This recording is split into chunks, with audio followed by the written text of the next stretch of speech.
कामशेत शहरामध्ये अनेक समस्या आहेत. त्यातली प्रमुख समस्या जर बघितली तर कचरा समस्या आहे. अगदी जागेपासून ते कचरा टाकायचा कुठपर्यंत इथपर्यंत अनेक समस्या ह्या कचऱ्याच्या खरं तर कामशेत शहरामध्ये पाहायला मिळतात. म्हणजे काही दिवसांपूर्वी कचरा हा हायवे लगत असलेल्या जो विठ्ठल परिवाराचं जे ग्राउंड आहे त्या ग्राउंड वरती ते कचरा टाकण्यात आला होता. आता तिथून हटवलाय आणि आता दुसरीकडे टाकण्यात येतो. म्हणजे हा जो कचरा आहे कचऱ्याचं ठिकाण सुद्धा स्पष्ट नाही. आणि आपण जर इथं पाहिलं तर माझ्या मागं पाहिलं तुम्ही तर अशा प्रकारचा कचरा कामशेत शहरामध्ये अनेक ठिकाणी आपल्याला पाहायला मिळतो. आता हा जो रोड आहे हा पवनानगर रोड आहे. पवनानगर रोड हा रहदारीचा रोड आहे. म्हणजे पवनानगर रोडवरती जर बघितलं तर जवळजवळ 3 ते 4 ठिकाणी हा कचरा अशा प्रकारे टाकण्यात आलेला आहे.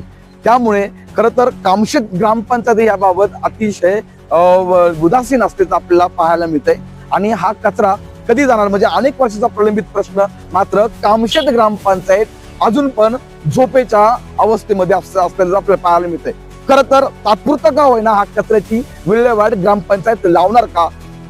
कामशेतच्या नागरिकांना इथून जाताना नाकाला हात लावावा लागतो. ते हात लावणं बंद होईल का? आणि इथून लोक मोकळा श्वास घेऊन जातील का? हाच खरं तर मोठा प्रश्न आहे. सह्याद्री वार्तासाठी सुभाष भोते सोबत मी प्रफुल्ल, कामशेत.